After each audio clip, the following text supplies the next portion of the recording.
वैदिक सभ्यता, ऋग्वैदिक सभ्यता, उत्तर वैदिक सभ्यता। आर्य कौन थे? आर्यों का मूल निवास स्थान क्या था? आर्य कहां से आए? आर्य इनको क्यों कहा जाता था? तमाम तरीके के जो प्रश्न हैं दोस्तों, वो हमारे दिमाग में घूमते रहते हैं। नमस्कार, मैं हूं अभिषेक दुबे। आप देख रहे हैं कैरियर इंडिया एजुकेशन। आज हम चर्चा करने वाले हैं मध्य प्रदेश लोक सेवा आयोग 2022-23 में जो मुख्य परीक्षा होने वाली है, उसमें महत्वपूर्ण टॉपिक सामान्य अध्ययन जो पहला है, या सामान्य अध्ययन फर्स्ट पेपर में खास तौर पर वैदिक सभ्यता को आज से हम चालू करेंगे। इसके पहले यदि हम देखें तो सिंधु घाटी सभ्यता को अपन ने 3 पार्ट में अच्छे से कंप्लीट कर लिया। सिंधु घाटी सभ्यता के बारे में जितने भी प्रश्न पूछे जाते हैं या बनने की संभावना है, उन सभी को अपन ने अच्छे से क्लियर कर लिया। इसके बाद जो नंबर आता है वो आता है वैदिक सभ्यता का। चूंकि अगर देखा जाए तो जो सिंधु घाटी सभ्यता है उसको आद्य इतिहास में रखते हैं, क्योंकि वहां से हमको कोई भी ऐसा प्रमाण नहीं मिला है जिससे कि हम उसको पढ़ पाए। वहां की जो लिपि थी, स्क्रिप्ट थी, लेखन कला थी, उसको पढ़ पाए, तो उसके बारे में लगभग लगभग बातें होती थी। लेकिन जो ये वैदिक सभ्यता है, इसके बारे में ये जो लगभग वाली बातें थी, जो संदेह वाली बातें हैं, वो थोड़ा कम हो जाती हैं। होती यहां भी हैं, पर थोड़ा कम हो जाती हैं। उन्हीं सब चीजों को हमको यहां देखना है। खास तौर पर मुख्य परीक्षा के लिए इसको पूरा तैयार करना है। जो लोग प्री के छात्र हैं वो लोग भी इनको देखें, क्योंकि मैं हर बार बोलता हूं, इस बार भी बोलूंगा कि जो एक तरीके से सिविल सेवा की तैयारी होती है, इसमें सबसे ज्यादा महत्वपूर्ण है कि जब व्यक्ति तैयारी की शुरुआत करता है तो वो सोचता है कि मैं पहले प्री की तैयारी कर लूं। एक एक क्वेश्चनों पर ध्यान देगा, वो कंसेप्ट पे ध्यान नहीं देता। जबकि सही तैयारी यही है कि जब आप मेंस को साथ में लेकर चलते हैं तो प्री की तो बहुत अच्छी होती ही है, और चूंकि दूसरा चरण तो मेंस आपका है ही, वो तो आपको निकालना ही है, तो वो भी पहले से मजबूत होता चला जाता है। और जो दिमाग है हमारा, वो अभ्यस्त हो जाता है इस चीज का कि मेंस कैसे होगा। तो ये दोनों तैयारियां साथ में ही चलती हैं। बहुत सारे लड़के सोचते हैं पहले प्री प्री प्री, तो उनका प्री भी अच्छे से नहीं निकल पाता। कारण उसका यह है कि बहुत सारी मेंस में ऐसी चीजें हैं जो प्री में भी पूछ ली जाती हैं। इसीलिए मैं कहता हूं कि जब भी तैयारी शुरुआत करें, यदि आप कर रहे हैं तो कोई दिक्कत नहीं, यदि आप शुरुआती तैयारी कर रहे हैं तो मेंस से ही इसकी तैयारी करें। तो आज हम चर्चा करेंगे वैदिक सभ्यता पर। बहुत सारे लोगों को यह मालूम है कि वैदिक सभ्यता जो है वो 2 भागों में डिवाइडेड होती है। पहला होता है ऋग्वैदिक काल, दूसरा होता है उत्तर वैदिक काल। ये क्यों होता है अभी अपन समझेंगे। सबसे पहले तो हम देखेंगे कि आर्यों का मूल निवास स्थान। आज की जो अपनी पूरी क्लास है वो आर्यों के मूल निवास स्थान पर है। तमाम तरीके के इतिहासकार हुए, विद्वान हुए, और बहुत सारे ऐसे थे जिन्होंने अपनी खोज की, अध्ययन किया और पाया कि यहाँ जो आर्य आ रहे हैं भारत में, वो अलग अलग जगह से आ रहे हैं। कोई वैज्ञानिक कुछ कहते हैं, जैसे कि जो इतिहासकार हैं वो कुछ अलग कहते हैं, कुछ अलग कहते हैं। तमाम तरीके की बातें होती हैं और इन्हीं से संबंधित प्रश्न हमसे पूछा जाता है। खासतौर पर यूजीसी नेट में इन प्रश्नों को ज्यादा पूछा जाता है ना। साथ साथ में जो हमारी प्री होती है, प्री में भी इन प्रश्नों को पूछ लिया जाता है। इसके बाद जब हम मेंस में आते हैं तो इसमें उत्तर लिखने के लिए आता है, तब हमको इसका कंसेप्ट जान लेना बहुत अच्छे से जरूरी है कि किस तरीके से जो लोग कह रहे हैं कि भैया यूरोप के निवासी हैं, कुछ कह रहे हैं मध्य एशिया के निवासी हैं, कुछ कह देते हैं कि नहीं भारत के ही निवासी हैं, तो वो कह तो रहे हैं, पर आधार क्या है, उस आधार को अच्छे से तैयार करना जरूरी है। आज की जो पूरी क्लास है वो आर्यों के मूल निवास स्थान पर है। इसके बाद हम आज ही एक टॉपिक और क्लियर करेंगे, और वो टॉपिक रहेगा दोस्तों कि आर्यों की भौगोलिक स्थिति। जब हम शुरुआत में उनको पढ़ते हैं तो भौगोलिक स्थिति उनकी कहां कहां रही, क्रमशः ऋग्वैदिक काल की और उत्तर वैदिक काल की, दोनों की जो एक ज्योग्राफी है वो कैसी रही, है ना, ज्योग्राफी स्थिति कैसी रही। चलिए सबसे पहले अपन विषय वस्तु को ध्यान दे लें कि इस पूरी वैदिक सभ्यता में क्या क्या पढ़ना है। तो आर्यों का मूल निवास स्थान, जिसको आज अपन समाप्त करेंगे। फिर आता है वैदिक साहित्य। मैं पेन का जो कलर है उसको चेंज कर लेता हूं, वो अब ठीक है। तो आर्यों का मूल निवास स्थान पर ध्यान देंगे। फिर हम देंगे वैदिक साहित्य पर ध्यान। लेकिन आर्यों के मूल निवास स्थान के बाद उनकी जो एक तरीके से भौगोलिक स्थिति है उस पर भी हमको ध्यान देना है। तो आज इन 2 को अपन क्लियर करेंगे, वो यहां पर लिखा हुआ नहीं है, लेकिन इसके बाद वैदिक साहित्य पर आएंगे। और फिर सबसे महत्वपूर्ण ऋग्वैदिक सामाजिक स्थिति, ऋग्वैदिक धार्मिक स्थिति, आर्थिक स्थिति, राजनीतिक स्थिति। अब इन जब चीजों की 4 चीजें हो गई तो 4 चीजें दूसरी भी होंगी, यानी उत्तर वैदिक काल की सामाजिक स्थिति, आर्थिक स्थिति, धार्मिक स्थिति और उत्तर वैदिक काल की राजनीतिक स्थिति। सिंधु सभ्यता व वैदिक सभ्यता में बाद में अंतर, चूंकि इसके पहले सिंधु सभ्यता पढ़ी है और वैदिक सभ्यता, तो इनमें हम अंतर देखेंगे। इस अंतर से समझ पाएंगे दोनों संस्कृतियां एक दूसरे से कैसे अलग हैं। साथ साथ में कुछ क्वेश्चन और होंगे दोस्तों, जिसमें हम ये भी देखेंगे कि इन दोनों में समानता क्या क्या है। ठीक है, अंतर के साथ साथ में समानता भी देखेंगे। अब दोस्तों सबसे पहला ही प्रश्न है आर्यों का मूल निवास स्थान। इसको लेकर विद्वानों में बहुत सी चर्चाएं हैं, सब अपना अपना अलग अलग मत देते हैं। सर्वमान्य जो मत होता है उसको अधिकतम देखा जाए तो मध्य एशिया ही मानते हैं। यानी मध्य एशिया का मतलब होता है यूरोप, जो एक तरीके से रूस का नीचे वाला बेल्ट है, जहां पर हम उसको बैक्ट्रिया भी कह देते हैं, अफगानिस्तान से थोड़ा सा ऊपर वाला क्षेत्र, वही मध्य एशिया वाला क्षेत्र कहलाता है। तो अधिकतम विद्वान उसको मानते हैं। और यदि प्री में क्वेश्चन आ जाता है और ऑप्शन इस तरीके से आ जाते हैं कि जहां पर उपर्युक्त सभी ना होकर एक एक लाइन दे दी गई, जैसे किसी ने यूरोप बोल दिया, किसी ने मध्य एशिया बोल दिया, जैसे ए में यूरोप है, फिर मध्य एशिया है, फिर उत्तरी ध्रुव है, तो आप वहां मध्य एशिया पर लगा कर आएंगे। यदि वहां नीचे ऑप्शन आ जाता है कि उपर्युक्त सभी, तब आप उपर्युक्त सभी पर लगा कर आएंगे, क्योंकि सभी ने अपने अपने मत दिए हैं और थोड़ी बहुत जो समानताएं हैं वो तो सभी जगह से मिल रही हैं, इस तरीके से। ठीक है, अब हम देखेंगे सबसे पहले आर्यों का मूल निवास स्थान। चालू करते हैं। देखिए, सबसे पहले हम मैप से थोड़ा बहुत समझने का प्रयास करते हैं। पहले तो आप लोग इन तीन चीजों को समझ लें कि आर्यों के बारे में अगर देखा जाए तो तीन मत प्रचलित है। तीन मत, तीन मत प्रचलित है। क्या क्या मत प्रचलित है? सबसे पहली बात है कि कुछ विद्वान ऐसे हैं जिसको विदेशी उत्पत्ति भी कहते हैं, तो वो लोग कहते हैं कि इनका जो स्थान है वो है यूरोप। क्या है? यूरोप। यूरोप में तीन बातें क्रमशः आएंगी। कौन कौन सी बातें आएंगी? कुछ लोग कहेंगे कि ये हंगरी के निवासी हैं, यानी कि जो डैन्यूब नदी है उसी के आसपास। कुछ कहेंगे कि जर्मनी के हैं, और कुछ जो होंगे वो कहेंगे कि दक्षिणी रूस के हैं। ठीक, ये तो हो गए यूरोप वाले। अब कुछ ऐसे होंगे जो कहेंगे उत्तरी ध्रुव है, उत्तरी ध्रुव है। ये दूसरी बात होगी। पहली हो गई, दूसरी हो गई। तीसरी बात क्या है? कुछ ये कहेंगे कि ये भारत के ही निवासी हैं, भारत के ही निवासी हैं। ठीक, इन तीन बातों पर हमको फोकस करना है। तो भारत के निवासी हैं तो इसको देशी उत्पत्ति का मत भी कह दिया जाता है, यूरोप के निवासी तो इसको विदेशी उत्पत्ति का मत भी कह दिया जाता है। और उत्तरी ध्रुव, उत्तरी ध्रुव में अगर विशेष तौर पर देखा जाए तो बाल गंगाधर तिलक का नाम आता है, अभी आगे आएगा। अब सबसे पहले हम ये जान लेते हैं कि आर्य है क्या। ये तो हमको शुरुआत करना ही है। आर्य क्या है? आर्य, पहले इस बात को समझ लें कि आप लोगों ने देखा होगा कि बहुत सारे भारत में ऐसे हैं जो अपने नाम के पीछे आर्य लगाते हैं। वो दरअसल एक जाति सूचक शब्द हो गया, पर यहां पर जो आर्य है वो भाषा सूचक शब्द है। भाषा सूचक शब्द है, ये किसी जाति को नहीं बताता। आर्य का जो मतलब होता है वो होता है कुलीन। क्या होता है? कुलीन। आप कहेंगे कुलीन का मतलब क्या है? कुलीन का मतलब होता है श्रेष्ठ। क्या होता है? श्रेष्ठ। श्रेष्ठ का मतलब क्या होता है? अभिजात। जो कुलीन है, श्रेष्ठ है, अभिजात है, महान है, इस तरीके के जो व्यक्ति हैं वो अपने आप को आर्य कहा करते थे। योद्धा हैं, बलशाली हैं, इस तरीके के व्यक्ति अपने आप को ज्ञानी हैं, इनका मतलब ज्ञानी भी होता है। ठीक है, तो ये हो गया कौन? आर्य। अब यहां से एक शब्द और आपके संग में जुड़ेगा जो कि पूरे वैदिक साहित्य में चलने वाला है, माफ करिए वैदिक काल में चलने वाला है और वैदिक साहित्य में भी, और वो नाम है वेद। क्या नाम है? वेद। अब ये वेद क्या है? वेद का अगर शुद्ध अर्थ देख लिया जाए तो इसको कहा जाता है ज्ञान। क्या कहा जाता है? ज्ञान। वेद को एक तरीके से कहा जाता है ज्ञान। ज्ञान की संहिता भी कहा जाता है ना, इसको संहिता भी कहा जाता है।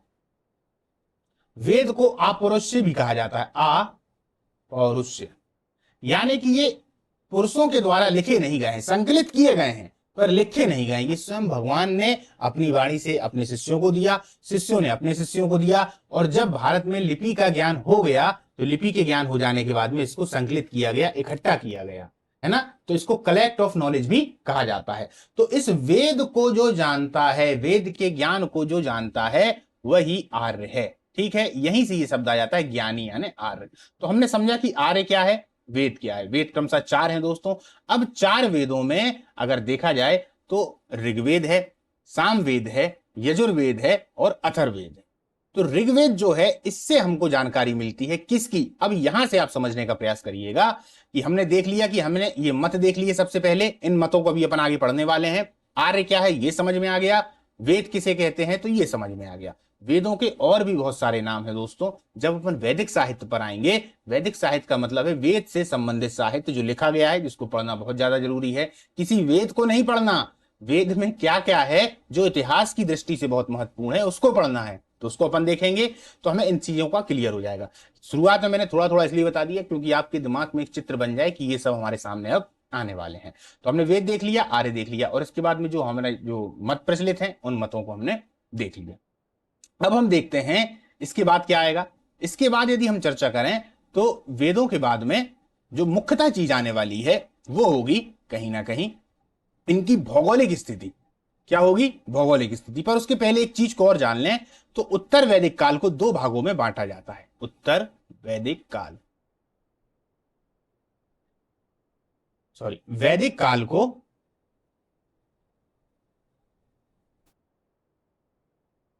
दो भागों में हम बांट देते हैं, जिसको वैदिक काल को, एक होता है ऋग्वैदिक, एक होता है उत्तर वैदिक। उत्तर वैदिक। अब जो ऋग्वैदिक है इसका जो समय पीरियड होता है दोस्तों वो होता है 1500 से 1000 ईसा पूर्व, यानी बीसी। ठीक। और जो उत्तर वैदिक काल होता है इसका जो समय पीरियड होता है वो होता है 1000 ईसा पूर्व से 600 ईसा पूर्व। इन दो भागों में ये बटे हुए हैं। तो हमें दोनों की भौगोलिक स्थिति को भी देखना है, इन दोनों की आर्थिक, राजनीतिक, धार्मिक, सांस्कृतिक, इन सभी स्थितियों को देखना है जहां से प्रश्न आते हैं। मान लीजिए पूछ लेगा आपसे ऋग्वैदिक काल की धार्मिक स्थिति का वर्णन कीजिए, सांस्कृतिक स्थिति का करिए, सामाजिक स्थिति का करिए, राजनीतिक स्थिति का करिए। प्रश्न यहीं से आता है। हो सकता है वो कह दे कि ऋग्वैदिक काल की धार्मिक स्थिति उत्तर वैदिक काल की धार्मिक स्थिति से किस प्रकार से श्रेष्ठ थी, या उत्तर वैदिक काल की आर्थिक स्थिति किस प्रकार से ऋग्वैदिक काल की आर्थिक स्थिति से श्रेष्ठ थी, और श्रेष्ठ थी तो इसके पीछे का क्या कारण रहा होगा। अपने शब्दों में स्पष्ट करिए, अपने विचारों में स्पष्ट करिए। क्लियर? इस प्रकार के प्रश्न पूछे जाते हैं, इसीलिए कंसेप्ट को यहां से समझना जरूरी है। तो हम समझ गए, वैदिक काल को हमने देख लिया, तो एक उम्मीद है एक मोटा मोटा चित्र आपके दिमाग में बन गया होगा। आर्यों को जाना, वेदों को थोड़ा बहुत समझ लिया, वैदिक काल को समझा, जो मत हैं उन पर। अब हम देख लेते हैं कि आर्यों का जो मूल, एक चीज और बता दूं आपको, ये जो हमने देखा था उत्तरी ध्रुव और भारत के निवासी, यहीं पर एक चौथा मत और था, उसका नाम है सबसे महत्वपूर्ण जो है वो है मध्य एशिया। मध्य एशिया, जिसकी अभी मैंने चर्चा की थी। तो मध्य एशिया वाला जो मत था दोस्तों, इस मध्य एशिया वाले मत में अधिकतम अगर देखा जाए तो जो सही आंसर होता है वो मध्य एशिया को मानते हैं। बहुत सारे विद्वान हैं जो ये कहते हैं कि नहीं, कहीं ना कहीं जो आ रहे हैं वो मध्य एशिया से भारत की ओर आ रहे हैं। ये जो मध्य एशिया है, अगर आप इसको देखेंगे ध्यान से तो आप पाएंगे कि ये थोड़ा जो उनका सप्त सैंधव प्रदेश है, अभी मैं चर्चा करूंगा क्या है सप्त सैंधव प्रदेश, उसके पास में ज्यादा दिखाई देता है। ठीक है, ये तो हो गई पहली बात। दूसरी बात, मध्य एशिया से दो ऐसे साक्ष्य मिल रहे हैं जो कहीं ना कहीं लिखित तौर पर भी हैं और पुरातात्विक भी हैं, इसीलिए मध्य एशिया को ज्यादा माना जाता है कि ये उपयुक्त जगह है। और यहां से कहीं ना कहीं जो आर्य लोग हैं वो लोग भारत में आए होंगे, कुछ शाखा ईरान निकल गई होगी, कुछ शाखा यूरोप निकल गई होगी, और क्रमशः सभी लोगों ने अपना अपना विकास किया। तो ये जो दो अभिलेख हैं इन पर आप लोग ध्यान रखिएगा। एक तो है कस्साइट अभिलेख, या कस्सी अभिलेख भी नाम आता है, कस्सी अभिलेख। ठीक। एक है इनका बहुत ही महत्वपूर्ण जिसका नाम है बोगाज कोई अभिलेख। अब ये जो कस्साइट अभिलेख है ये तो मिल गया भैया ईरान में। कहां मिल गया? ईरान में। और मध्य एशिया में मिल गया बोगाज कोई अभिलेख। खास तौर पर ये मिला है टर्की और सीरिया की सीमा में, टर्की और सीरिया की सीमा में। तो कोई इसको सीरिया कह देता है, कोई इसको टर्की कह देता है, तो ये याद रखिएगा। अब ये जो बोगाज कोई अभिलेख मिला है इसमें 4 देवता हैं जिनका नाम है इंद्र, मित्र, वरुण, नासत्य। इनका नाम यहां क्यों है, इसके पीछे भी एक कहानी है, पर थोड़ा सा मैं आपको यहां बता देता हूं।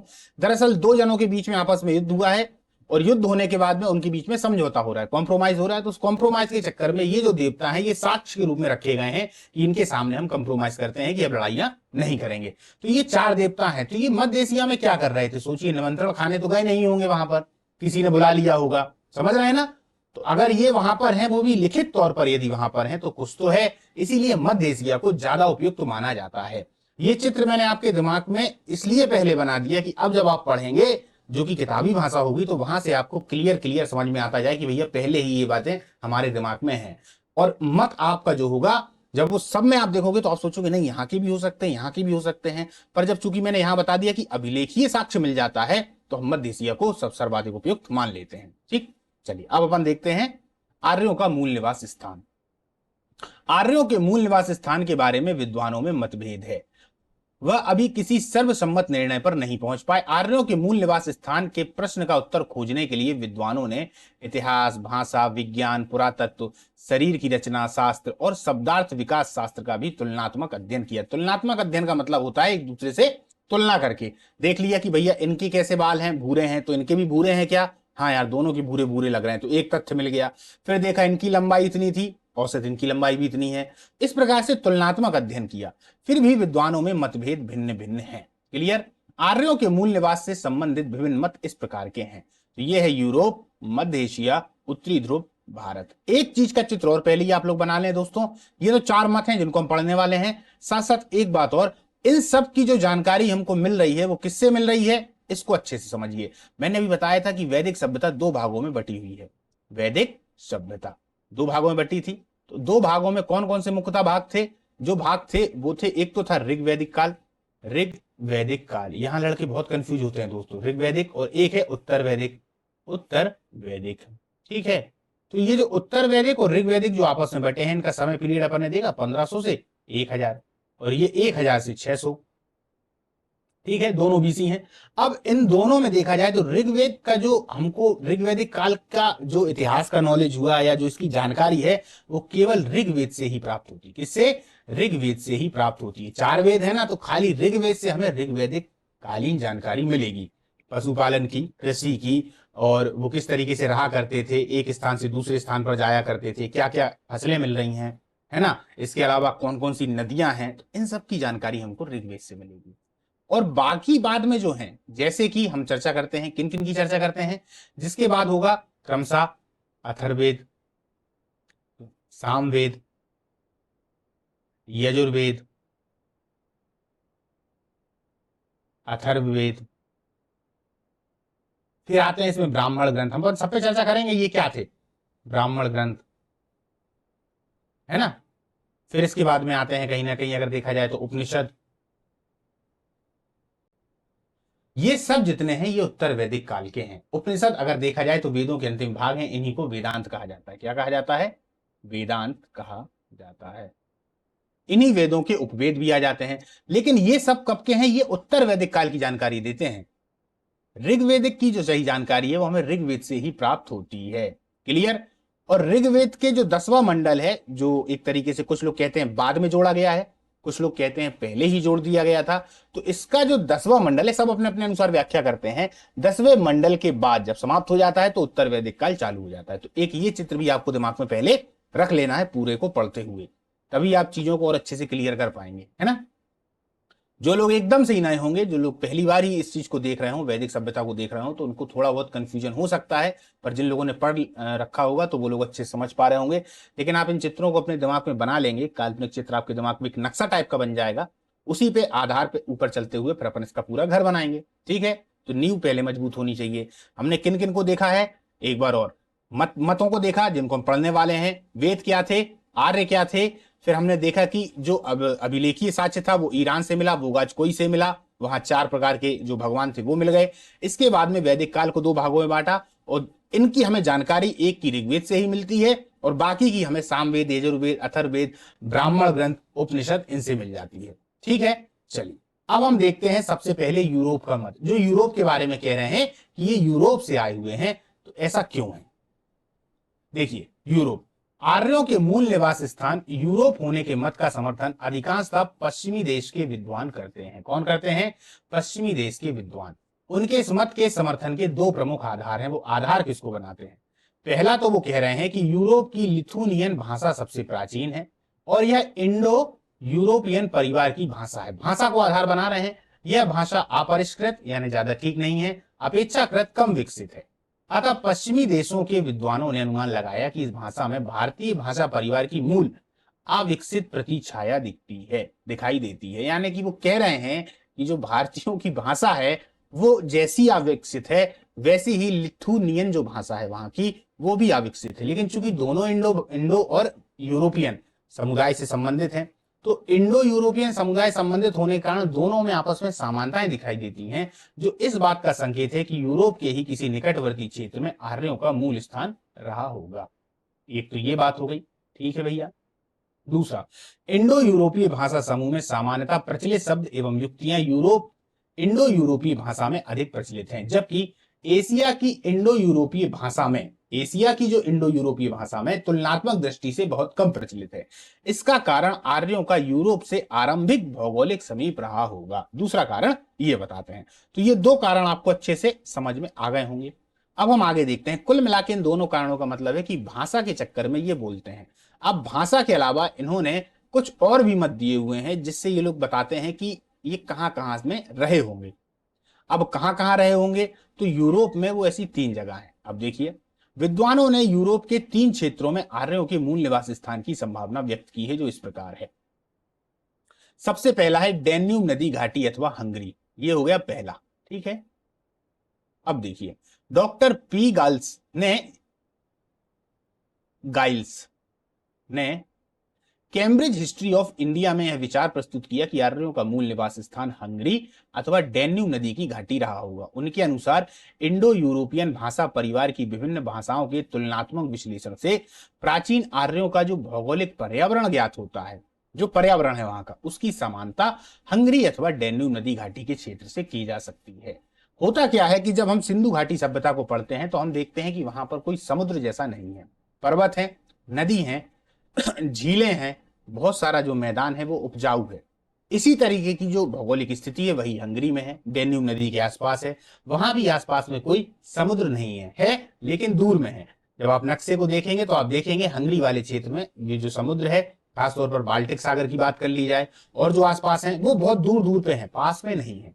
इसलिए डैन्यूब नदी की घाटी अथवा हंगरी को वो वहां की भौगोलिक स्थिति को देखकर ये अंदाजा लगाते हैं। अच्छा, पी गाइल्स के द्वारा प्रस्तुत किए गए भाषा परक अनुमान के अनुसार आर्य किसी ऐसे क्षेत्र में रहते थे, सुनिए, जो ना द्वीपीय था, द्वीपीय का मतलब जो समुद्र के किनारे है, ना समुद्री तट के निकट था। द्वीप का मतलब होता है कि ऐसी जगह जहां पर 3 ओर से समुद्र से घिरा हो, बल्कि यह क्षेत्र नदियों पर्वतों से आच्छादित था। गेहूं और जौ उनके प्रमुख खाद्यान्न थे। अगर हंगरी में देखा जाए तो वहां के भी हैं। गाय, बैल, घोड़ा, कुत्ता, हिरन आदि पशुओं को भी जानते थे, ऐसा वो भी जानते हैं। इस प्रकार अनेक विशेषताएं हंगरी की डैन्यूब नदी घाटी के क्षेत्र में देखने को मिलती हैं। अब भैया इसका समर्थन होगा कि खंडन होगा, देखते हैं। डॉक्टर पी गाइल्स का यह तर्क बड़ा कमजोर है। आर्यों के प्राचीनतम ग्रंथ ऋग्वेद में वर्णित भौगोलिक परिवेश की स्पष्ट समानता भारत के सप्त सैंधव क्षेत्र से की जा सकती है। यानी कि ये जो मत है जब हम पढ़ते हैं तो हमको समझ में आता है कि हाँ, हो सकता है वैसा रहा हो, खाली वहां नहीं और भी विश्व में ऐसी जगह रही हो जहां पर इस प्रकार का भौगोलिक वातावरण पाया जाता हो। पर जो हम ऋग्वेद में पढ़ते हैं वहां पर क्लियर सप्त सैंधव प्रदेश का नाम आ रहा है, क्लियर 7 नदियों की बात आ रही है, तो इस प्रकार की नदियां तो वहां पर है नहीं। तो ये कहीं ना कहीं हो चाहे ना हो, ये यहीं के हैं, क्लियर है। तो ये वाला जो इनका मत है इसको मान्यता प्राप्त नहीं है। लेकिन चूंकि उन्होंने कहा है, एक इतिहासकार है, तो हमको मानना तो पड़ता ही है। क्लियर, आगे चलते हैं। अब देखते हैं जर्मनी। जर्मनी में कौन मान रहा है, तो पेन का, ये नाम याद रखना दोस्तों, 1 नंबर में सीधा क्वेश्चन आता है। पेन का, हर्ट एवं मच नामक विद्वानों ने विभिन्न तर्कों के आधार पर जर्मनी में आर्यों के मूल स्थान की संभावना व्यक्त की। इन विद्वानों की मान्यता इस प्रकार है। ये क्या कहते हैं, ये शारीरिक बनावट के आधार पर है। आर्यों के भूरे बाल जो आज भी जर्मन जाति में पाए जाते हैं, तो ये कहते हैं जर्मनी, आर्यों के जो भूरे बाल हैं जो आज भी जर्मन जाति में पाए जाते हैं। हर्ट महोदय कहते हैं कि जर्मनी के स्कैंडिनेविया क्षेत्र, यानी कि जो फिनलैंड और इसके अलावा जो डेनमार्क है, इनके नीचे और जर्मनी के थोड़ा सा ऊपर आप देखेंगे तो वही उनका स्कैंडिनेवियन क्षेत्र कहलाता है। क्रमशः 7 कंट्रीज में आती हैं, तो वही वाला स्कैंडिनेविया तो क्षेत्र में आज भी इंडो यूरोपियन भाषा बोली जाती है, जबकि इस क्षेत्र पर कभी भी किसी बाह्य शक्ति का अधिकार नहीं रहा, जिससे ऐसा लगता है कि यहाँ के निवासी अपनी मूल प्राचीन भाषा परंपरा से जुड़े हुए हैं। अतः स्कैंडिनेविया ही आर्यों का मूल स्थान रहा होगा। इसके अलावा सबसे एक जीता जागता उदाहरण है हिटलर। हिटलर भी अपने आप को आर्य ही कहा करता था। वो अपने झंडे में स्वास्तिक का प्रयोग करता था। ये जो स्वास्तिक है, इस तरीके का जो स्वास्तिक होता है, उसका प्रयोग हिटलर अपने झंडे में किया करता था। अपने आप को आर्य कहता था, अपने आप को कुलीन कहता था। नाजीवाद जो जन्म लिया है नाजीवाद ने, उसके समय पर वो इसी तरीके से अपने आप को श्रेष्ठ बताना, दूसरे को नीचा बताना, तभी उसने इतना ज्यादा नरसंहार किया। वो कहता है कि मुझे जो छोटे लोग हैं, जाति में छोटे लोग हैं, वो मुझे बिल्कुल भी कतई पसंद नहीं। ऐसे हिटलर की बातें हैं। तो हिटलर भी अपने आप को कहता है, और ये जर्मनी से संबंधित है। ठीक, अब देखिए, पश्चिमी बाल्टिक सागर के तट से एवं मध्य जर्मनी के पुरातत्व उत्खनन से भी, यानी कि अब उत्खनन में जो पुरातात्विक साक्ष्य मिले हैं, कुछ ऐसे प्राचीन उपकरण मृद भांड का मतलब होता है जो बर्तन वगैरह होते हैं, मिले हैं, जिनको इंडो यूरोपियन भाषा परिवार के व्यक्तियों के द्वारा प्रयुक्त किए जाने का अनुमान किया गया है। तो यहां पर है, लेकिन उपर्युक्त तर्कों को आसानी से स्वीकार नहीं किया जा सकता। भूरे बालों का तर्क कोई ठोस आधार नहीं। पातंजलि ने भारत के ब्राह्मणों को भी भूरे बाल वाला कहा है। पातंजलि के योग सूत्र में देखेंगे तो जो भारत के ब्राह्मण हैं, उन्होंने भी कहीं ना कहीं भारत के ब्राह्मणों को एक तरीके से भूरे बाल वाला कहा है। पश्चिमी बाल्टिक सागर के तट से व मध्य जर्मनी से मिली पुरातात्विक सामग्रियां, जैसे वस्तु, अन्य क्षेत्र, दक्षिणी रूस, न्यू पोलैंड आदि से भी मिले हुए हैं। तो ये जो चीजें मिल रही हैं पुरातात्विक उत्खनन में, तो वहीं थोड़ी ना है, विश्व की और भी जगह पर है, तो इन्हें भी महत्व दे दिया जाए। तीसरी स्टडी, मीडिया में अगर देखा जाए तो इंडो यूरोपियन भाषा के प्रचलन के आधार पर उसे आर्यों का मूल स्थान घोषित कर देना ठीक नहीं, क्योंकि इस भाषा के प्रयोग के प्रमाण अन्य क्षेत्रों से भी मिलते हैं। तो ये जो इन्होंने अपने अपने प्रमाण दिए हुए हैं, खासतौर पर विदेशी उत्पत्ति का जो मत है, इनमें इनको उपयुक्त नहीं माना जाता। अब एक और देख लेते हैं, दक्षिणी रूस, ये कौन है? Professor Myers. ये भी एक नंबर में क्वेश्चन आता है दोस्तों, प्री के लिए है। मायर्स ने तुलनात्मक भाषा विज्ञान के आधार पर यह संभावना व्यक्त की, इन्होंने भाषा में तुलनात्मक जो अध्ययन था वो किया, कि कैस्पियन सागर के पूर्व में, यानी जो कैस्पियन सागर है उसके पूर्व में रूस का दक्षिण भाग, जब आप कैस्पियन सागर को देखेंगे तो आप देखेंगे कि इसके पूर्व का ही जो भाग है वो रूस का दक्षिणी भाग कहलाता है। तो दक्षिणी भाग में आर्यों का मूल निवास स्थान था। अब जब हम मध्य एशिया कहते हैं, तो यही जो कैस्पियन सागर है, इसके बगल में यानी पूर्व में रूस का दक्षिण वाला भाग हो गया। इसी के थोड़ा सा और नीचे आ जाते हैं तो मध्य एशिया आ जाता है। तो कहीं ना कहीं ये बातें जो हो रही हैं वो उसी उसी क्षेत्र के आसपास की हो रही हैं, लेकिन विशेषता हमें उस क्षेत्र का नाम इसलिए लेना पड़ता है क्योंकि स्थितियों को दर्शाना पड़ता है कि यहां पर कैसा क्या गया है। ठीक है, तो अब चूंकि मूल निवास स्थान था, प्रोफेसर चाइल्ड के अनुसार दक्षिणी रूस के क्षेत्र में ईसा के 3000 वर्ष पूर्व कि एक ऐसी सभ्यता के अवशेष मिले हुए हैं जिसकी कुछ विशेषताएं आरंभिक वैदिक सभ्यता से मिलती जुलती हैं। खास तौर पर यहां पर भी इनको मृद भांड मिले हुए हैं। क्या मिले हैं? मृद भांड, जिनकी तुलना वे करने का प्रयास करते हैं। तो ये दक्षिणी रूस की बात है। अब देखिए, जैसे पशुपालन से कृषि की ओर अग्रसर अर्थव्यवस्था, सोने और चांदी का प्रयोग, मृतकों के गाड़ने और उनके लिए समाधि बनाने की प्रथा, ये सब पुरातात्विक शास्त्र से मिलेंगे। आदि आर्यों का मूल क्षेत्र वही रहा होगा, किंतु इन सभी तर्कों में कहीं ना कहीं कमियां ही है। क्लियर? अब हम आगे चलते हैं। तीन हमने देख लिए, कौन कौन से देख लिए भैया? दक्षिणी रूस हो गया, फिर हमने देख लिया मध्य एशिया हो गया, सॉरी मध्य एशिया तो अब आया है, दक्षिणी रूस हो गया, यूरोप में हंगरी हो गया और जर्मनी हो गया। तीनों का देख लिया, तीनों की व्यक्ति देख लिए। मध्य एशिया क्या है? क्योंकि सर्वमान्य मत तो यही है, इसको समझ लेना बहुत अच्छे से जरूरी है। सबसे पहले 1820 में एक व्यक्ति आते हैं जिनका नाम है जेजी रोड। जेजी रोड, इन्होंने मध्य एशिया को आर्यों का मूल निवास स्थान बतलाया। प्रश्न ये भी आता है कि आर्यों को सर्वप्रथम या आर्यों का सर्वप्रथम मध्य एशिया मूल स्थान किसने बताया, मूल निवास स्थान? तो याद रखना जेजी रोड आता है प्रश्न, अच्छे से लिख लीजिएगा। उनके अनुसार ईरान की प्राचीन अनुसूचियों से विदित है। अनुश्रुतियां हैं दोस्तों, अनुश्रुतियां, ठीक है, अनुसूचियां से विदित होता है कि आर्य प्रारंभ में बैक्ट्रिया के निवासी थे। बैक्ट्रिया का मतलब क्या हो गया? ये जो मध्य एशिया है, जो अफगानिस्तान के ऊपर वाला क्षेत्र है, अफगानिस्तान को ही आप मान लें, तो वही वाला जो क्षेत्र है वो बैक्ट्रिया कहलाता है, ये निवासी थे। और वहां से भी दक्षिण पूर्व और पश्चिमी दिशाओं में गए। यहां पर एक छोटा सा चित्र बनाकर मैं बताने का प्रयास करूंगा, जैसे कि ये भारत है,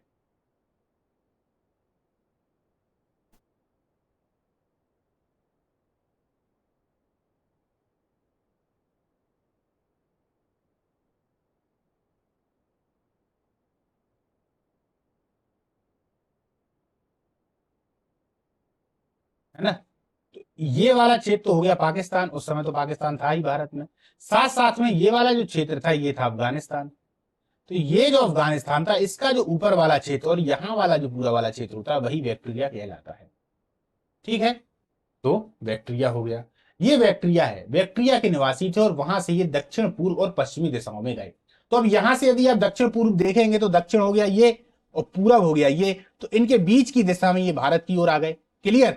अब बोल रहे हैं निवासी थे और यहाँ दक्षिण पूर्व और पश्चिमी दिशाओं में, एक यहां से पश्चिम की दिशा में निकल गए, तो एक ये हो गई दिशा, एक ये दिशा हो गई। तो ये वाली जो दिशा है वो कहीं ना कहीं कहां की ओर चली गई, भारत की ओर चली गई। ये वाली जो दिशा इनकी जा रही है ये कहां के लिए हो जाती है, ईरान के लिए हो जाती है दोस्तों, ईरान के लिए। अब कैसे अंदाज लगाया इन लोगों ने या कैसे अनुमान लगाया, यहां पर पढ़िए तो समझ में आएगा। सन 1895 में बहुत महत्वपूर्ण व्यक्ति दोस्तों मैक्स मूलर, इनका नाम बहुत बार आता है, मैक्स मूलर।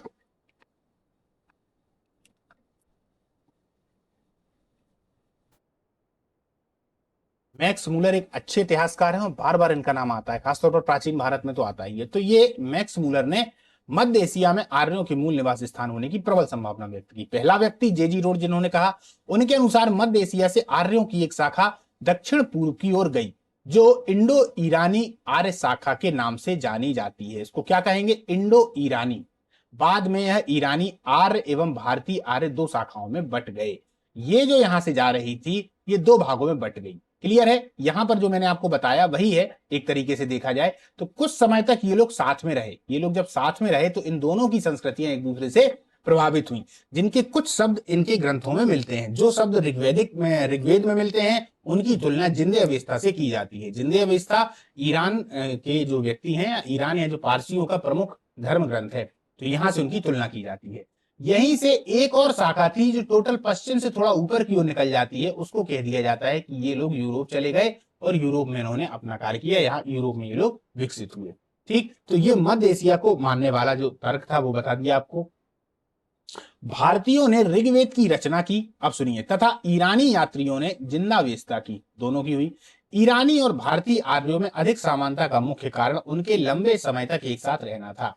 मैक्स मूलर के अनुसार आर्यों की एक दूसरी शाखा मध्य एशिया से पश्चिमी और दक्षिणी पश्चिमी की ओर गई और धीरे धीरे यूरोप के बहुत सारे देशों में बस गई, जो अपन ने यहां से निकाल दी थी यूरोप के लिए। ठीक, चलिए आगे चलते हैं।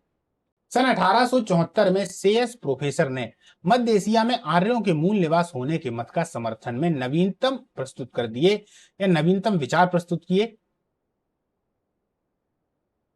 उनके अनुसार ऋग्वेद एवं जिंदावेस्ता की तुलनात्मक अध्ययन से प्राचीनतम आर्यों का जो भौगोलिक पर्यावरण ज्ञात होता है उसकी क्षमता मध्य एशिया के क्षेत्र में ढूंढी जा सकती है।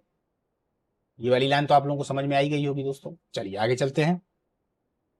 विद्वानों का एक बड़ा वर्ग इस मत का समर्थन करता है, किंतु उपर्युक्त सभी विद्वानों के द्वारा प्रस्तुत अधिकांश तर्क भाषा विज्ञान के संबंध एवं पर्याप्त प्रमाण पर आधारित हैं, जिससे यह तो संकेत मिलता है कि एशिया के विस्तृत क्षेत्र में आर्यों का प्रभाव था, लेकिन किस मुख्य क्षेत्र से उनका प्रवचन व प्रचार हुआ इसकी जानकारी का कोई ठोस आधार नहीं मिलता।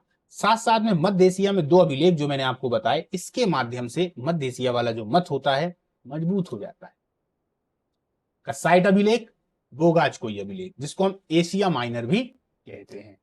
ये दोनों मिल जाने से मध्य एशिया वाला जो मत है इसका समर्थन भी हो जाता है और ये मजबूत भी हो जाता है। ठीक, उत्तरी ध्रुव की बात कौन कर रहे हैं? उत्तरी ध्रुव को आर्यों का मूल निवास स्थान श्री बाल गंगाधर तिलक ने बतलाया। उन्होंने अपनी पुस्तक Arctic home in the Vedas में बतलाया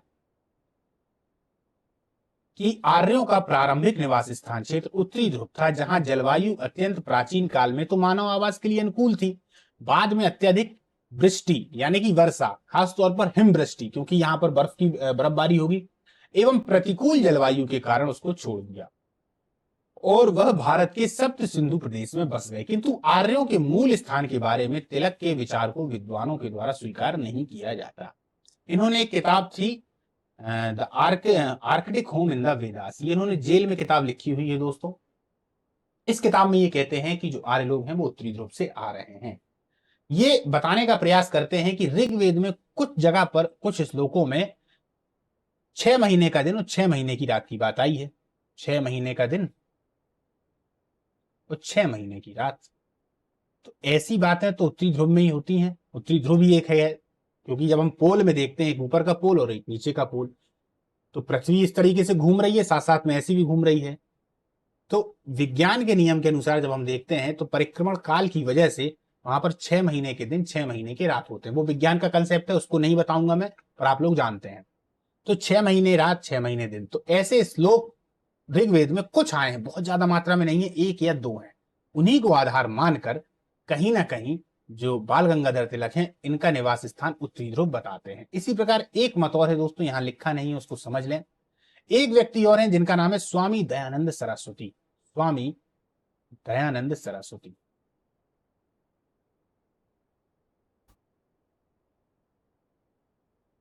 ये वही हैं जिन्होंने नारा दिया था वेदों की ओर लौटो, भारत भारतीयों के लिए। एक तरीके से देखा जाए तो कट्टर हिंदुत्व समर्थक। इन्होंने भारत की संस्कृति को बचाने के लिए बहुत ज्यादा त्याग किया। अंत में इनको जहर दे दिया जाता है। दर्शन की क्लास में हमने स्वामी दयानंद सरस्वती को बहुत अच्छे से पढ़ा था, समझा था, और इनका तुलनात्मक अध्ययन जो राजा राम मोहन राय हैं, इन्हीं के समकालीन राजा राम मोहन राय हैं, उनसे, और इसके अलावा और भी जो समय पर थे बहुत सारे थे, उनसे तुलनात्मक अध्ययन करके इनके अंतर को स्पष्ट किया था। और इनका जो व्यक्तित्व था और इनके जो विचार थे वो अलग अपन ने रखे थे। तो वो दर्शन की क्लास में आप ज्यादा अच्छे से इनको देख सकते हैं। स्वामी दयानंद सरस्वती ये क्या कहते हैं, ये कहते हैं नहीं भैया, अगर देखा जाए तो आर्य जो है वो तिब्बत के निवासी हैं। कहाँ के हैं? तिब्बत के निवासी हैं। अब जब मैं तिब्बत की बात करूं तो ये बिल्कुल मत सोच लेना कि तिब्बत भारत से अलग है। आज अलग है वो, आज की परिस्थितियों में जाइए, उस समय पर पहुंचिए। बात ऋग्वैदिक पीरियड की हो रही है, 1000 ईसा पूर्व से लेकर 1500 ईसा पूर्व। तो उस समय पर तिब्बत, अफगानिस्तान, पाकिस्तान, ये सभी भारत के हिस्से हैं। तो वो कहते हैं कि ये तिब्बत के निवासी थे, धीरे धीरे भारत में आने लगे। ठीक है, तो ये तिब्बत बोलते हैं। ये भी क्यों बोलते हैं तिब्बत? एक तरीके से भौगोलिक स्थितियों को देखते हुए। क्लियर? आगे चलते हैं। अब भारत सबसे महत्वपूर्ण है, ये भारत। इस भारत में देखा जाए तो लोगों ने कहा नहीं भैया ये भारत के ही निवासी थे, और भारत के ही निवासी के बाद भारत में अलग अलग जगह पर बसते हुए चले गए। तो भारतीय विद्वानों ने आर्यों के प्राचीनतम ग्रंथों के आधार पर यही सिद्ध करने का प्रयास किया कि जो आर्यों का मूल निवास स्थान है वो भारत ही है, ऋग्वेद के अनुसार। डॉक्टर अविनाश चंद्र दास और डॉक्टर संपूर्णानंद भारत के सप्त सैंधव प्रदेश या सप्त सिंधु प्रदेश, दोनों नाम आते हैं, या सप्त सैंधव प्रदेश। अब ये सप्त सैंधव प्रदेश कौन सा है, यहां पर एक मैप बना लेते हैं, उससे समझ लेते हैं।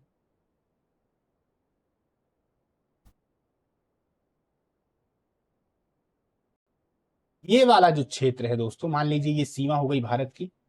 ये वाला जो क्षेत्र है जहां पर क्रमशः इस प्रकार से नदियां बहती हैं ना, ये वाला जो क्षेत्र है जिसको हम पंजाब वाला क्षेत्र कहते हैं, पंजाब से मेरा मतलब है पाकिस्तान का पंजाब और भारत का पंजाब, ये दोनों क्षेत्र है, इसी को सप्त सैंधव प्रदेश कहते हैं, क्योंकि 7 नदियां यहां पर बहा करती हैं। अब इस समय 6 हैं। जो सरस्वती नदी है वो लुप्त हो गई है, पर उस समय पर थी। तो ऋग्वेद में सरस्वती जो नदी है वो सबसे पवित्र नदी मानी गई है, और सबसे जो महत्वपूर्ण नदी है वो है सिंधु नदी। कौन है? सिंधु नदी।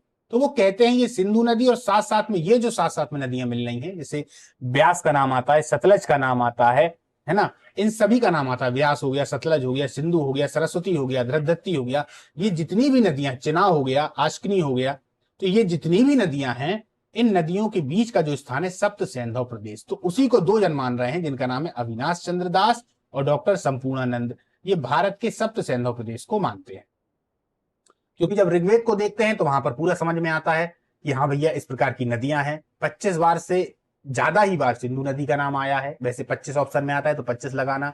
महत्वपूर्ण जो सबसे ज्यादा नदी है, पवित्र नदी है, वो सरस्वती नदी है। गंगा नदी का 1 बार उल्लेख मिल रहा है, यमुना नदी का 3 बार उल्लेख मिल रहा है। तो ये सब जब उल्लेख मिल रहे हैं तो ये कहीं बाहर से नहीं आई, यहीं के थे। तो ये इन्होंने बोला, एक बात हो गई। भैया पंडित गंगानाथ झा कहते हैं ब्रह्म ऋषि देश। पंडित गंगानाथ झा क्या कहते हैं? ब्रह्म ऋषि देश। अब ये ब्रह्म ऋषि देश कौन सा था? तो जब हम ब्रह्म ऋषि देश की बात करते हैं दोस्तों, तो ब्रह्म ऋषि जो देश था उसका अगर देखा जाए तो जो ये तो भारत हो गया, तो हमने देख लिया। यहां पर एक तो आ जाती है गंगा, इस तरीके से गंगा आ गई, और गंगा के आ जाने के बाद यहां से अगर देखा जाए तो यमुना आके मिल जाती है। तो ये वाला जो क्षेत्र होता है दोस्तों, इसको कहा जाता है ब्रह्म ऋषि देश। क्या कहा जाता है? ब्रह्म ऋषि देश। यानी गंगा और यमुना का जो दोआब है उसी को ब्रह्म ऋषि देश कहा जाता है। क्या कहा जाता है? ब्रह्म ऋषि देश। तो ये वाला जो क्षेत्र है वो है ब्रह्म ऋषि देश। इसको कहा है पंडित गंगानाथ झा ने। गंगा यमुना के दो आपका, क्योंकि गंगा का एक बार उल्लेख है और यमुना का 3 बार उल्लेख है। भैया डॉक्टर राजबली पांडे क्या कहते हैं? ये कहते हैं मध्य प्रदेश या एक तरीके से मध्य देश, मध्य देश। अब ये मध्य देश कौन सा है? ये अंदाज लगाते हैं कि भैया इनकी जो उत्तरी सीमा है वो थी हिमालय, उत्तरी सीमा है हिमालय, और दक्षिणी जो सीमा है वो है विंध्य के पर्वत। क्या है? विंध्य के पर्वत। आप लोगों ने ज्योग्राफी पढ़ी होगी तो आप लोगों को समझ में आएगा कि ये विंध्य की जो पर्वत श्रृंखला माला है ये उत्तरी भारत को दक्षिणी भारत से अलग कर देती है। तो ये बीच की रेखा बन गई, तो दक्षिणी हो गई इनकी विंध्य के पर्वत और उत्तरी हो गया इनका उत्तरी हिमालय। तो ये वाला जो क्षेत्र है बीच का, इसी को उन्होंने खास तौर पर मध्य देश का नाम दिया है। ये बोल रहे हैं डॉक्टर राजबली पांडे। क्लियर? एक व्यक्ति है जिनका नाम है एल.डी. कल्ल। ये क्या कह रहे हैं? एल.डी. कल्ल कह रहे हैं नहीं भैया कश्मीर या हिमाचल प्रदेश है। क्यों? क्योंकि जब हम देखते हैं तो ऋग्वेद में कहीं ना कहीं सोमरस की बात आ रही है। सोमरस जो है कहां मिल रहा है? मुजबंत चोटी पर मिल रहा है। मुजबंत चोटी एक तरीके से देखा जाए तो जो ईश्वर हैं ऋग्वेद के उनका प्रिय स्थान है, क्योंकि सोमरस प्रिय है। इसीलिए ये कहीं ना कहीं वहां से अंदाज लगाते हैं कि कश्मीर या हिमाचल प्रदेश हिमालय में मिल रहा है। ठीक, अब देखिए इनमें से आर्यों को सप्त सैंधव प्रदेश का मूल निवास स्थान मानने का मत सर्वाधिक विश्वास वाला है या सर्वाधिक मान्यता वाला है। कि क्या कहते हैं कि सप्त सैंधव प्रदेश, क्योंकि नाम भी सप्त सैंधव प्रदेश। अब सप्त सैंधव प्रदेश से ही हम आगे चलेंगे। सप्त सैंधव प्रदेश कौन सा दोस्तों? 7 जो नदियां हैं उनसे संबंधित। ये 7 नदियों में 6 नदियां भी हैं और एक जो नदी है वो नहीं है, जिसका नाम है सरस्वती। इसके अलावा और कौन कौन सी नदियां थी? वो नदियां हैं जिनकी हम चर्चा करेंगे। अफगानिस्तान से तो 4 नदियां मिल रही हैं, सुबस्तु है, स्वात है, काबुल है, कुर्रम है, इस तरीके की नदियां मिल रही हैं। तो हमने भारत को देखा, अब देखते हैं सप्त सैंधव प्रदेश का तात्पर्य। ये देखिए सरस्वती, सिंधु, शतुर्दी यानी सतलज, शतुर्दी पुराना नाम था सतलज कहते हैं, विपाशा यानी व्यास, विपाशा पुराना नाम था, परशुनी यानी रावी, इसी परशुनी नदी के किनारे पर दशराग युद्ध लड़ा जाएगा, अब ये अपनाएंगे। अश्किनी यानी चेनाब, वितिस्ता यानी झेलम। इन 7 नदियों के द्वारा सिंचित क्षेत्र वर्तमान पंजाब, हरियाणा, उत्तरी राजस्थान और सीमावर्ती क्षेत्र है, यही सप्त सैंधव प्रदेश कहलाता है। विद्वानों द्वारा सप्त सैंधव प्रदेश को आर्यों का मूल निवास स्थान मानने के निम्नलिखित आधार है। वो क्यों मानते हैं सुनिए। आर्य भाषा परिवार की प्राचीनतम भाषा वैदिक संस्कृति है, जिसका विकास एवं प्रयोग कार्यों के द्वारा सप्त सैंधव प्रदेश में किया गया। कारण उसका यह है कि जितने भी ये जो वेद वगैरह हैं ये संकलित हो रहे हैं, क्योंकि ऐसा नहीं माना जाता कि किसी ने इनको लिखा हुआ है। ये संकलित हुए हैं दोस्तों। संकलित का मतलब यहां से इकट्ठा किए, यहां से इकट्ठा किए और फिर उनको संकलित कर दिया। इनको लिखा नहीं है किसी ने, ये संकलित हुए हैं। यानी एक ऋषि को कुछ पता था तो वहां से ले लिया, दूसरे ऋषि को पता था तो वहां से ले लिया, तो ये संकलित हुए हैं। तो ये कहां पर संकलित हुए हैं? सप्त सैंधव प्रदेश का एक बहुत ही महत्वपूर्ण क्षेत्र है जिसका नाम है ब्रह्मावर्त। ये प्रश्न एमपीपीएससी में आ चुका है। अब इसको देखिए, यहां पर चित्र फिर बनाता हूं। इस चित्र के माध्यम से आप फिर समझ पाएंगे कि ब्रह्मावर्त वो कौन सा क्षेत्र है। ठीक, तो यहां पर ये जो हमने देखा कि सिंधु नदी है, तो ये वाला जो क्षेत्र था एक तरीके से ये घिरा हुआ था, तो इसको हमने क्या कह दिया था? सप्त सैंधव बोल दिया था, सप्त सैंधव। अब साथ साथ में सरस्वती नदी जो लुप्त हो गई है, तो ये सरस्वती नदी और साथ साथ में धृष्ट धरती, याद रखिएगा सरस्वती और धृष्ट धरती, ये जो 2 नदियां हैं, इन 2 नदियों के बीच का जो भाग है इसको ब्रह्मावर्त कहा जाता था। क्या कहा जाता था? ब्रह्मावर्त। आता है प्रश्न कि ब्रह्मावर्त किन 2 जगह के बीच का नाम है, तो याद रखिएगा सरस्वती और धृष्ट धरती, ब्रह्मावर्त। इस ब्रह्मावर्त में ये जो सरस्वती नदी है, इसी क्षेत्र में देखा जाए तो कहीं ना कहीं वेदों का संकलन हुआ है, लोग यहीं बैठे थे और ये एक तरीके से केंद्रीयकृत भी था। ऋग्वैदिक काल में यही क्षेत्र पूरा का पूरा केंद्रीकृत होगा और यहां से फिर लोग आगे आगे की ओर बढ़ते हुए जाएंगे जब उत्तर वैदिक काल आ जाएगा। हम देखेंगे अभी। अब यहां से हमने देखा इंडो यूरोपियन भाषा परिवार में संस्कृत न केवल प्राचीनतम भाषा है बल्कि सर्वाधिक वैज्ञानिक और तार्किक भी। इसको तो वैज्ञानिक लोग भी मान चुके हैं। ऋग्वेद में एक भी ऐसा मंत्र नहीं है जिसमें आर्यों के कहीं बाहर से आकर सप्त सैंधव क्षेत्र में बसने का संकेत मिला। सोचिए आप, वेद कितनी बड़ी चीजें हैं, वेदों की बात तो फिर कोई ज्ञान ही नहीं बचता। तो वेदों में भी ऐसी कोई बात नहीं लिखी कि जहां से ये समझ में आए कि आर्य कहीं भारत से आ रहे हैं। सप्त सैंधव प्रदेश की ही बात होती है। वैदिक साहित्य के आंतरिक प्रमाण से ज्ञात होता है कि आर्य लोग सप्त सैंधव क्षेत्र को अपनी मातृभूमि मानते थे। ऋग्वेद में वर्णित भौगोलिक परिवेश की स्पष्ट सामान्य सप्त सैंधव क्षेत्र से की जा सकती है। क्लियर? भारत पर आर्यों के आक्रमण के सिद्धांत को प्रमाण के अभाव में अब स्वीकार नहीं किया जाता।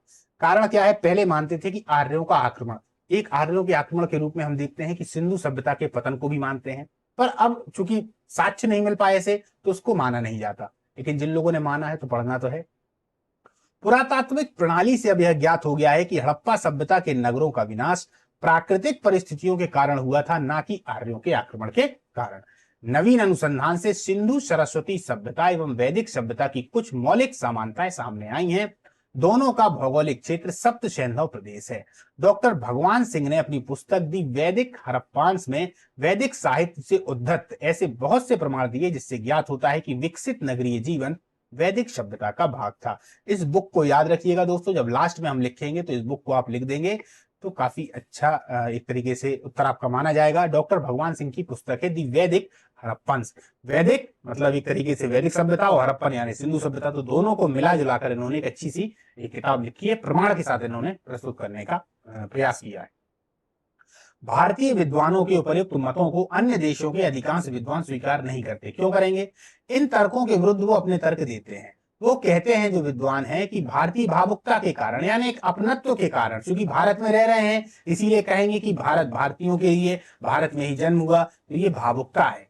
एक तरीके से देखा जाए तो इन्होंने इसमें पक्षपात कर रखा है, ऐसा विदेशी विद्वान कह रहे हैं भारतीय विद्वानों के लिए। तो कहते हैं भावुकता के कारण आर्यों का जो मूल निवास स्थान है वो भारत को मानते हैं। उनके अनुसार यदि आर्य लोग भारत के मूल निवासी होते तो सर्वप्रथम वे अपने देश के सभी भागों में अपनी सभ्यता एवं संस्कृति का प्रसार करते, बाद में अन्य देशों की ओर जाते। ये बात है, ठीक है, क्योंकि फिर यूरोप की ओर भी चले गए हैं, ईरान की ओर भी चले गए हैं। अब देखिए पाश्चात्य या जो पाश्चात्य विद्वानों के अनुसार ऋग्वेद में वर्ण सभी वनस्पति एवं पशु भी भारत में उपलब्ध नहीं है। पाश्चात्य विद्वान कहते हैं कि ऋग्वेद के अनुसार अगर देखा जाए तो सभी जो वन है, वन के अलावा सभी जो वनस्पति हैं, पशु भी भारत में उपलब्ध नहीं, अतः भारत को आर्यों का मूल निवास स्थान नहीं माना जा सकता। अधिकांश भारतीय विद्वान और जो पाश्चात्य विद्वान भी भारत को आर्यों का मूल निवास स्थान होना स्वीकार करने में लगे हुए हैं। कुछ लोग मान चुके हैं और कुछ लोग इस बात को नहीं मानते। क्लियर? अब यहां से तो हमने देख लिया कि इन लोगों के जो स्थान थे वो कहां कहां थे। क्रमशः 4 पर हमने चर्चा की है मुख्यतः, एक 5वां तिब्बत भी आ गया था। मोटे मोटे तौर पर यूरोप में देख लिया तो 3 कारण निकल के आए, मध्य एशिया में हमने देख लिया, फिर हमने उत्तरी ध्रुव में देख लिया जो कि बाल गंगाधर तिलक के द्वारा था।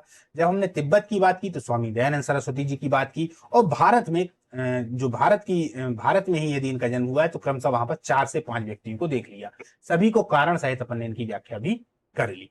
अब अपन आगे चलते हैं और अब अपन देखते हैं कि जब ये आ रहे हैं तो इन दोनों को मोटे मोटे तौर पर इनकी भौगोलिक स्थिति को हम थोड़ा समझ लें।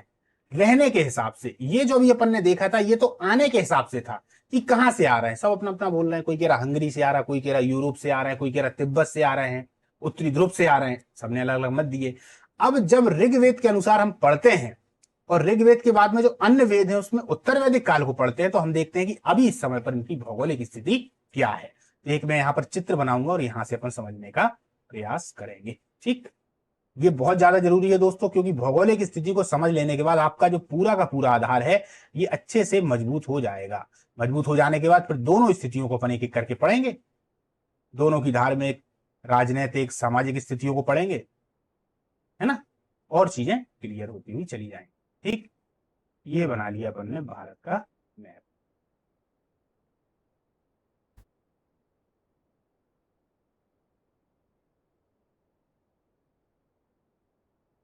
ठीक, अब देखते हैं, ये तो हो गया भैया पाकिस्तान, एक तरीके से देखा जाए हो गया।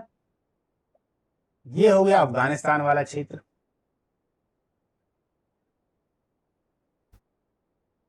अब यहां पर ये जो था ये हो गया बैक्टीरिया। ठीक है, इसको ऐसे ऐसे बना देते हैं, ये बैक्टीरिया वाला क्षेत्र, या ऐसे ऐसे कर देते हैं, ये बैक्टीरिया वाला क्षेत्र हो गया पूरा। ठीक, अफगानिस्तान हो गया, पाकिस्तान हो गया, ये थोड़ा ज्यादा हो गया, आप लोग समझ जाइएगा मैं क्या कहना चाह रहा हूं, है ना। अब देखिए ये सब ये हो गया। ठीक, अब देखिए जो सबसे शुरुआत में थे तो वो कहां थे, मध्य एशिया। चूंकि इस वाले क्षेत्र में है मध्य एशिया से, तो यहां से ये लोग यहाँ की ओर आए। शुरुआत में घुमंतु टाइप के हैं, एक जगह पर रुकते नहीं है, नोमेटिक हैं, यानी कि एक जगह पर रुकते नहीं, जहां पर देख लिया काम समाप्त हो गया तो आगे की ओर निकल जाते हैं, इस तरीके से हैं। तो जब मध्य एशिया में देखा कि उतनी व्यवस्थाएं नहीं हो पा रही हैं तो नीचे की ओर आए। वो व्यवस्थाएं क्या थी उन पर चर्चा पर करेंगे अभी, क्योंकि यहां पर दोनों की भौगोलिक स्थिति को समझ लेते हैं बस।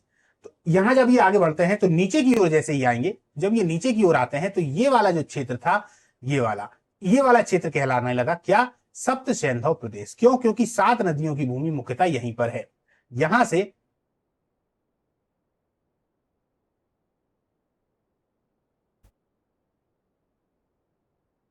यहां से ये जो नदियां जा रही हैं, ये एक सिंधु नदी हो गई, साथ साथ में सरस्वती नदी भी हो गई, है ना। और ये पूरी नदियों का ऐसा जाल बच गया, बितिस्ता हो गई, झेलम हो गई, व्यास हो गई, चिनाव हो गई, इस प्रकार से ये पूरी नदियां हो जाती है। ये नदियां हो जाती हैं, ये हो गई नदियां, ठीक। अब ये जो नदियां हो जाती हैं तो ये वाला जो क्षेत्र है सप्त सैंधव प्रदेश, चूंकि नदियां बहुत ज्यादा हैं तो बहुत उपजाऊ है, चूंकि उपजाऊ है तो निश्चित तौर पर यहां पर आदमी रुकेंगे। तो ये जो आर्य हैं जब यहां से यहां की ओर आते हैं तो ये लोग यहां पर रुकने का प्रयास करते हैं और यहां पर रुक जाते हैं। तो ऋग्वैदिक काल की जब हम चर्चा करते हैं तो वहां पर ये जो सिंधु नदी है इसका 25 बार उल्लेख मिल जाता है। तो सबसे ज्यादा जो महत्वपूर्ण नदी है, महत्वपूर्ण नदी, वो क्या हो जाती है दोस्तों, महत्वपूर्ण नदी जो है वो क्या हो जाएगी, वो हो जाएगी कहीं ना कहीं सरस्वती। ये तो हो गई पहली बात।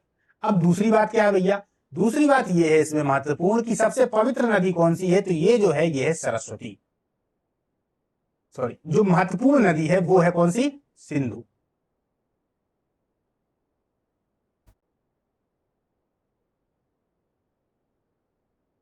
चलिए यहां पे आप लोग देखिएगा ध्यान से। पहली बात, सबसे पहली बात है कि यदि हम महत्वपूर्ण नदी की बात करेंगे तो हो गई सिंधु, 25 बार नाम आया हुआ है, ठीक है। दूसरे पे हम देखेंगे पवित्र नदी, सीधे क्वेश्चन आते हैं दोस्तों, पवित्र नदी। तो हम क्या देखते हैं, ये ऋग्वेद की बात चल रही है, पवित्र नदी में आ जाती है सरस्वती, अब नहीं है, विलुप्त हो गई है, सूख गई है। तीसरी बात आती है कि गंगा का उल्लेख कितनी बार है, तो गंगा का जो उल्लेख है वो एक बार है। कितनी बार है, एक बार है। चौथी बात आती है यमुना का उल्लेख कितनी बार है, तो यमुना का उल्लेख 3 बार है। तो महत्वपूर्ण नदी हो गई सिंध और ये हो गई सरस्वती। अब ये सिंध और सरस्वती साथ साथ में एक नदी और होती है जिसको हम बोलते हैं धृष्य दत्ती, धृष्य दत्ती। हमने यहां पर क्या देख लिया, हमने देख लिया कि ये वाला जो क्षेत्र था वो था सप्त सैंधव, सप्त सैंधव, ठीक है। अब इसको सप्त सैंधव है। अब ये जो क्षेत्र है, ये दोनों क्षेत्र, इन दोनों क्षेत्र के जो बीच का भाग है, ये वाला जो भाग है इसको कह दिया जाता है ब्रह्माव्रत। क्या कह दिया जाता है, ब्रह्माव्रत। सरस्वती और धृष्य दत्ती के मध्य का जो भाग है ये सरस्वती हो गई और ये हो गया धृष्य दत्ती। तो इन दोनों के बीच का जो भाग है उसको कह दिया जाता है ब्रह्माव्रत।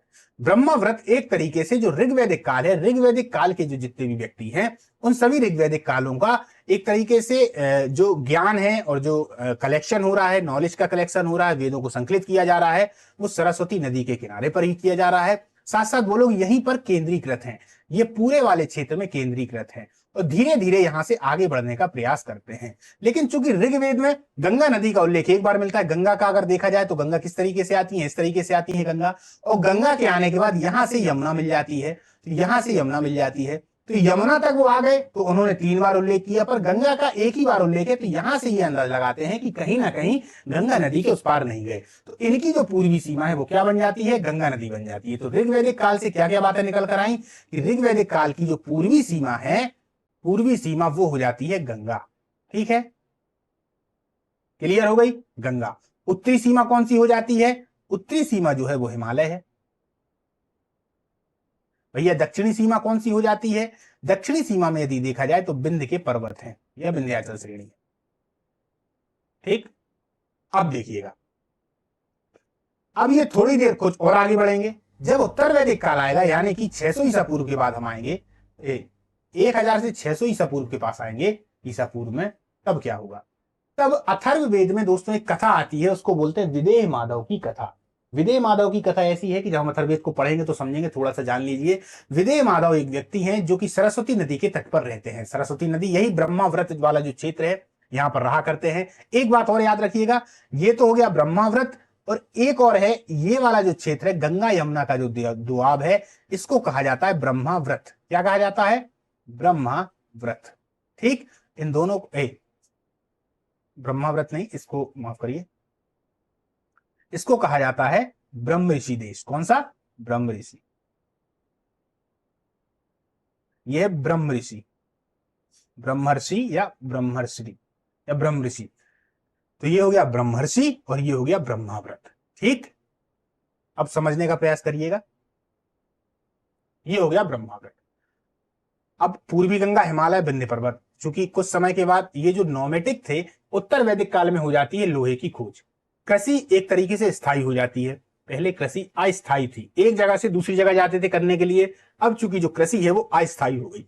जब जो कृषि है वो अस्थायी हो जाती है, तो अस्थायी, जब कृषि स्थायी हो जाती, पहले अस्थायी थी, यानी यहां कर लिए, फिर यहां कर लिए, यहां कर लिए, बढ़ते हुए जा रहे थे, लोहा मिल गया, स्थायित्व प्राप्त हो गया।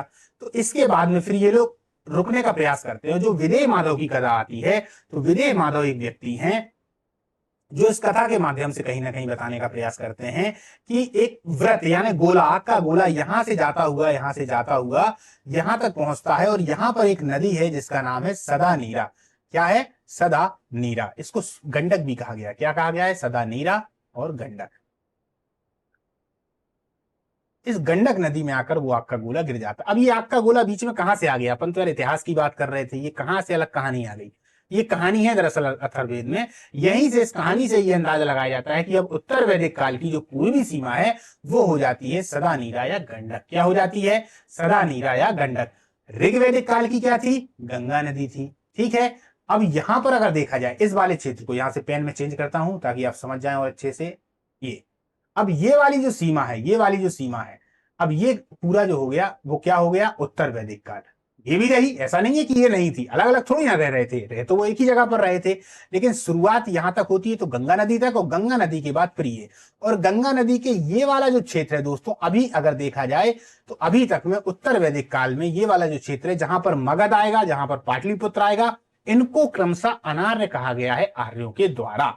क्या कहा गया है? अनार्य कहा गया है, या एक तरीके से जो कुलीन वर्ग से संबंधित नहीं है वही कहा गया है वहां तक में। फिर कुछ समय के बाद में अगर देखा जाए तो मगध में इनका उत्कर्ष होगा, जो अपन आगे चलकर देखेंगे। तो ये वाला जो क्षेत्र है कुल मिलाकर अगर देखा जाए अच्छे से, तो ये इनकी पूर्वी सीमा हो जाती है। तो सदा, नीरा और गंडक इनकी कौन सी थी? गंगा थी। क्लियर है? तो उत्तर वैदिक काल को हमने देख लिया, ये उनकी भौगोलिक स्थिति क्रमशः थी।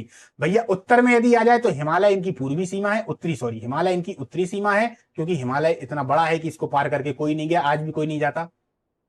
और नीचे की अगर देखा जाए तो ये जो बिंद के पर्वत हैं, ये जो बिंद के पर्वत हैं, ये बिंद के पर्वत इनकी दक्षिणी सीमा मानी जाती है, बिंद के पर्वत।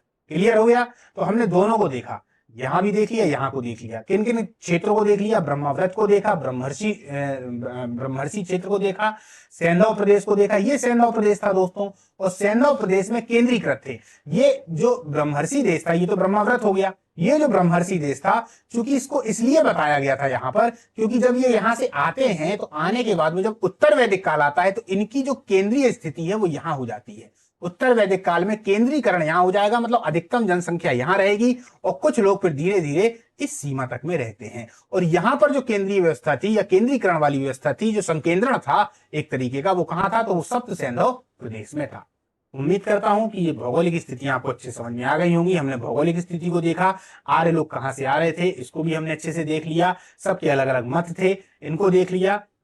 और अगर देखा जाए तो अपन ने आर्यों का जो मूल निवास स्थान है उस पर भी चर्चा कर ली, अभिलेखीय प्रमाण भी देख लिए। इन सब के बाद में अब अपन आएंगे वैदिक साहित्य पर। किस पर? वैदिक साहित्य पर, जहां से हम देखेंगे कि वैदिक साहित्यों में क्या क्या ऐसी बात है, क्या क्या ऐसे प्रमाण है जिससे ये सिद्ध होता है कि भैया ऋग्वैदिक कालीन व्यवस्था है, उत्तर वैदिक कालीन व्यवस्था, और उत्तर वैदिक कालीन के बाद की व्यवस्था है। तो वैदिक साहित्य को पढ़ेंगे और उसके बाद में उनके धार्मिक, आर्थिक, राजनीतिक जीवन दोनों क्रमशः, जो ऋग्वैदिक काल है और जो उत्तर वैदिक काल है, दोनों को देखेंगे। एक बात और, बहुत सारे लड़कों को कंफ्यूजन इसका अक्सर बना रहता है कि उत्तर वैदिक काल, तो याद रखिए जब भी हम शब्द उत्तर लगा देते हैं, खासतौर पर हिंदी का ये एक शब्द है, उत्तर का मतलब होता है उसके बाद का काल।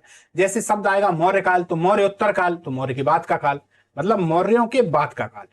गुप्त काल तो गुप्तोत्तर काल, तो गुप्तों के बाद का काल। ठीक है, इसको याद रखिएगा, इसीलिए उसका नाम उत्तर वैदिक काल पड़ा है। छोटी छोटी चीजें हैं, यदि इन शब्दों को समझ जाते हैं तो अच्छे से हमें और चीजें समझ में आने लगती। चलिए नमस्कार, मिलते हैं अगली क्लास।